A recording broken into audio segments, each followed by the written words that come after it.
Hello everybody, my name is Manues and welcome to another Eternal News video. It's time for another spoiler update. This time we got a bunch of sweet new spoilers. These are the first three spoilers that happened since the last video. And finally we get to see some interesting and constructed relevant cards. First of all we have the new keyword, the missing keyword for Skycrag. A lot of people complained about lack of constructed spoilers, just like I touched on in the last video. A lot of people complained about the last keyword not even having been spoiled, and generally all the things that, in my opinion, are obviously wrong with the way they approached spoiler season so far. And it seems they listened a couple of hours after I talked about it in the video, and I've read like 2 or 3 posts concerning the exact same topic on Reddit. These spoilers happened. So onto the keyword. Spark means the following thing. This basically is a triggered effect, basically a summon effect that happens if the opponent was dealt damage this turn. So basically you can attack your opponent and afterwards play one of these guys and then they get this spark effect. Or you can also use a torch on the opponent's face and then play them, for example. It doesn't have to be combat damage, it's any kind of damage. They just have to have taken damage, and then if you play a unit with spark, the spark effect happens. It basically enhances the card. So in this case we get a 1/3 for 4 power that costs double blue. Not exciting to this point, but Spark, the card, is actually pretty interesting because it lets you tutor for a unit with flying in your deck. So it's not drawing a random flyer or a random flyer from your deck, you get to choose the flyer. So the first card that comes to mind with this obviously is Thunderstrike Dragon, which is really powerful because then you get 2 5/6s attached to your 1/3 4-drop, which is really sweet. Other options involve stuff like Soulfire Drake, for example, or in like a Felon deck, Umbran Reaper or whatever. There's plenty of options, and there will probably also be interesting new flyers that are potential options. So this is really nice. Like 3 health means that at least can block like the small early units, so the body is not completely irrelevant. And yeah, tutor effects are always nice, and card advantage as well. We'll have to see how well this pans out, like if it's supportable enough to reliably spark, and also if there is a deck that cares about this sort of effect, because while it is an interesting and nice effect, it's also slow. So this is one of the cards where it depends a lot on context how good it's going to be, but it has strong potential in like mid-rangey shells, for example, to get your top end, and also allows you to play, say, less actual Thunderstrike Dragons to not flood out on them too early and stuff like that. So this might be another interesting card for like a Horror mid-range deck, potentially. We'll see. Next we have a Spark 2-drop, 2 power, double blue, so not that easy to play on turn 2. Also this is the second double influence 2-drop that we've seen so far in this game only, after Temple Scribe, and this also generates some advantage. But here we get a 2/1 instead of a 1/1, and if we get to spark it, we get a Cloud Snake Hatchling, a 1/2 flyer. Which might have to mean that we have to put something like Cloud Snake Hatchling in our deck in the first place to trigger this on turn 2, for example. But it doesn't have to be a turn 2 play, you can also play this later and get value out of it. Definitely pretty interesting. It's basically like 3 attack and 3 health for 2 power that requires a condition to be 3/3 in stats, but then you get the 3/3 in stats split over 2 cards, half of it having evasion. Unfortunately, it would be nicer if it would be a 1/2 that gets a 2/1 flyer, but it's still like a nice card. and also looks really interesting potentially for decks with Obelisk like Shimmer Pack. But it might be hard to support there. First of all, the deck is not that good at sparking, and second of all, the double primal is a problem, especially in a deck that already runs Temple Scribe. But yeah, in general, this is definitely something that is interested in like payoff for going wider. Like maybe there will be a Skycrack rally deck or something. We'll see. Definitely a card that has constructed implications and constructed potential, and can potentially be really nice and really annoying for the opponent. And last but not least, we actually get a really sweet powerhouse basically for Fire. Fire was missing this like constructed playable 4-drop so far. So Fire decks usually ran like 4 drops in the other color combination and the other color of the 2 faction combination that they usually ran, and or multi-faction cards that were Fire and something else like Banner Queen. But now we get a heavy Fire 4-drop. Although this one is really heavy Fire, so you really need to commit, and triple influence, triple single color influence on turn 4 can be a problem. Like, it's not guaranteed you have that unless you're like a mono faction deck. So this is definitely not 100% reliable, but the stats are really nice. 3/6 is already decent for a 4-drop, especially together with another like nice additional effect that it suppresses life gain from the opponent. But once you spark it, you virtually basically get a 6/6 for 4 that suppresses enemy life gain, and that also basically gets double bonus from like combat tricks, like the upside of double damage over being like an actual 6/6. Like for example, in a Burn Queen style deck, if you rapid shot this, you end up with something that's virtually a 14/6 rather than a 10/6, which can make a big difference. Also, this card makes cards like Rampage a bit more appealing, because suddenly you're having 12 attack overwhelm unit for this one turn, which is really nice.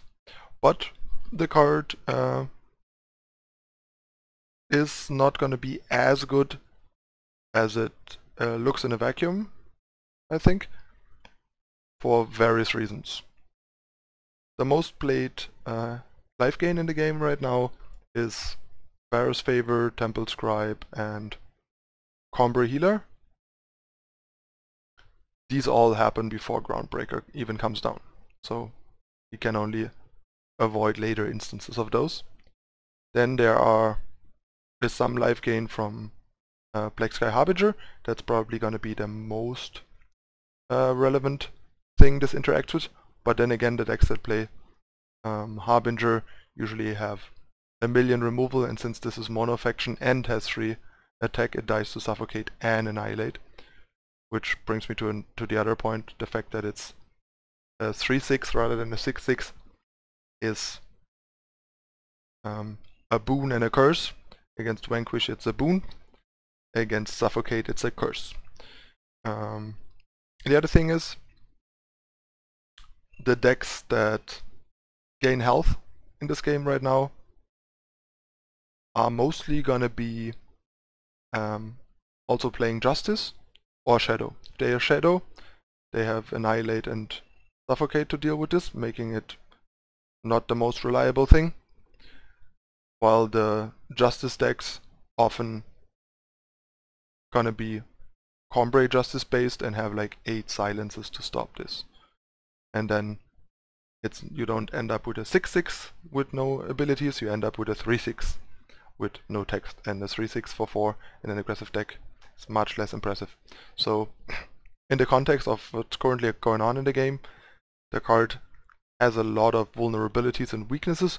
I mean, the card is still going to be interesting and good, but I don't think it's going to be as powerful and reliable as it might seem on the surface to some people, since the fact that half its attack comes from a silenceable text and stuff, and that it's vulnerable to like basically any removal that isn't Vanquish also matters.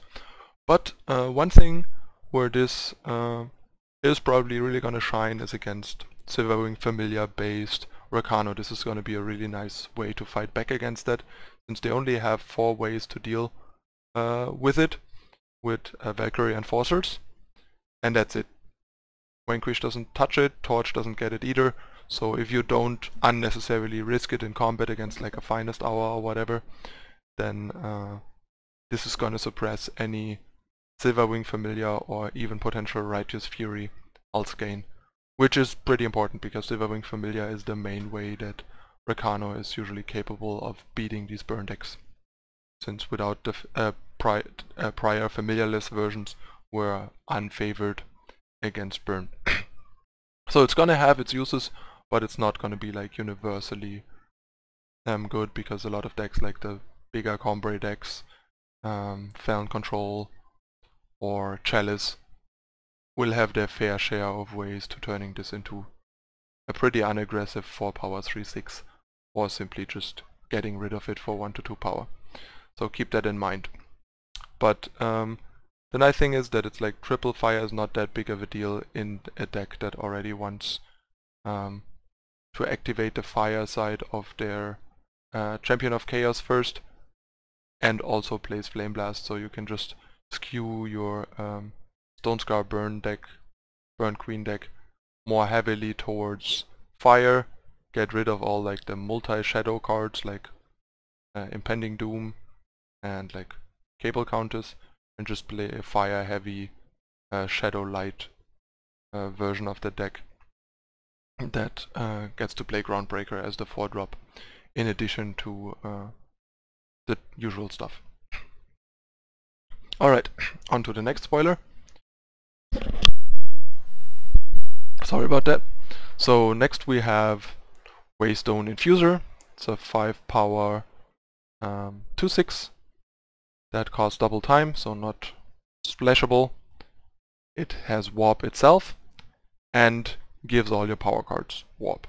So this is basically like a weaker Vodakhan, since Vodakhan gives Destiny, and warp is like warp on power cards since they have no cost, is basically a weak Destiny, simply because you still can only play 1 power card per turn, so you can only warp 1 power card per turn, while you can Destiny multiple power cards per turn.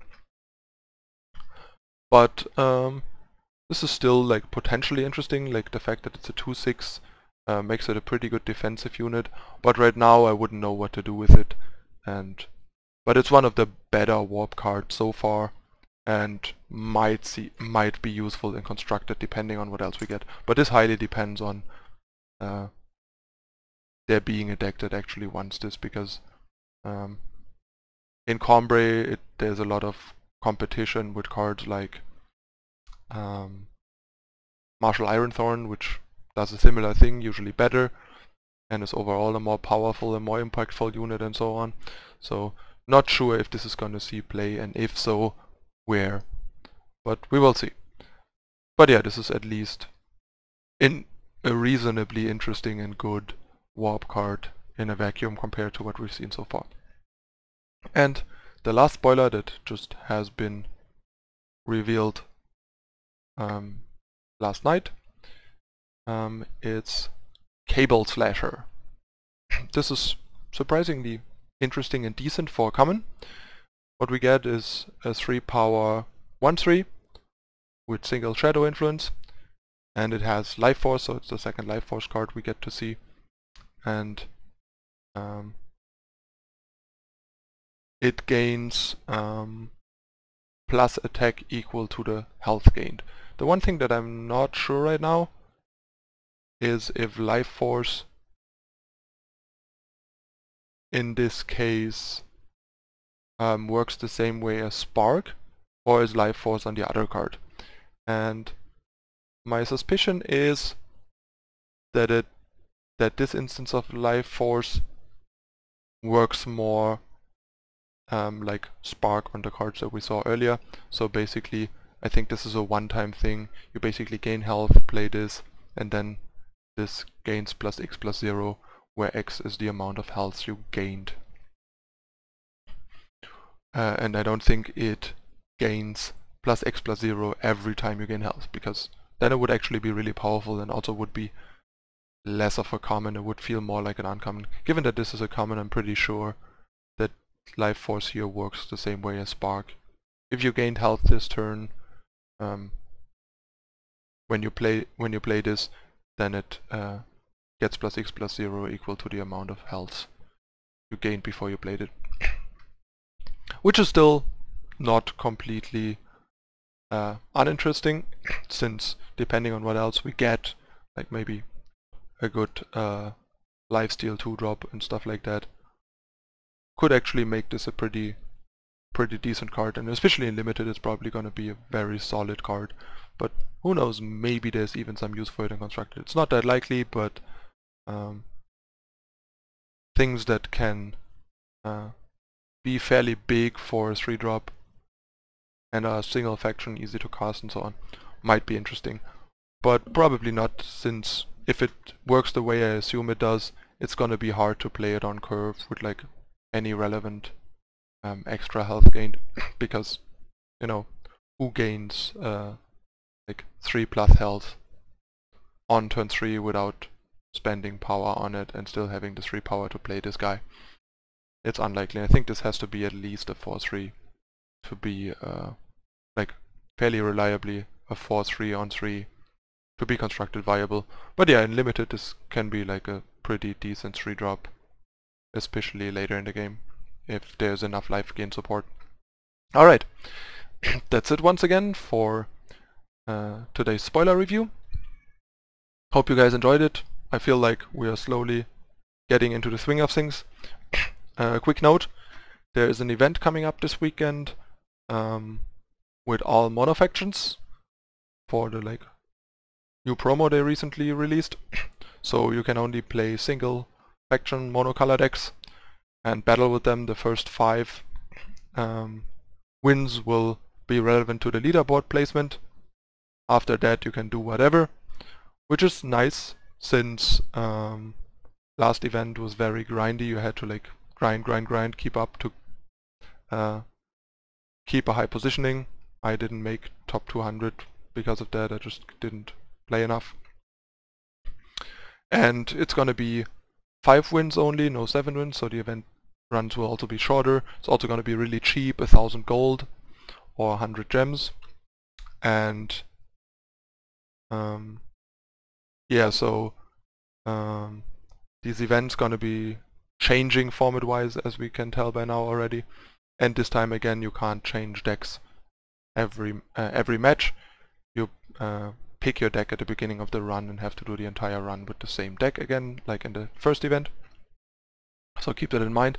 And they also announced that next week we're gonna see some legendaries spoiled, and next weekend will be another event, and in that it will be another promo event for Omens of the Past, and there we will get to play with the new legendaries they probably will have spoiled until then. So we're probably gonna see like 1 legendary for each of the color combinations, and then once again probably get like a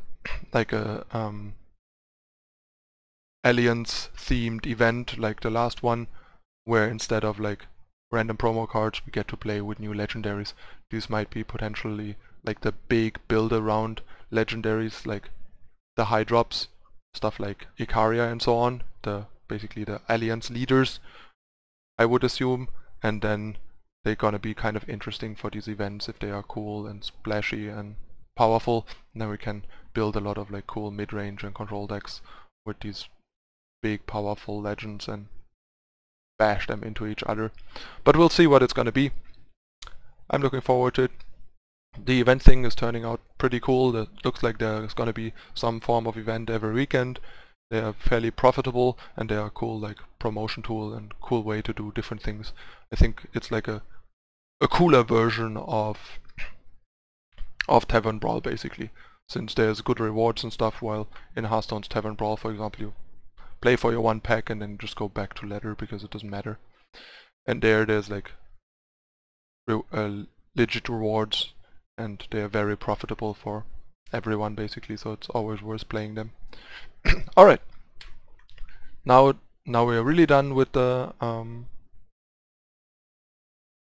spoiler review and news for today. So thanks for watching, stay tuned for more spoiler reviews coming up next week, and thanks for watching. Have a nice weekend and enjoy the event.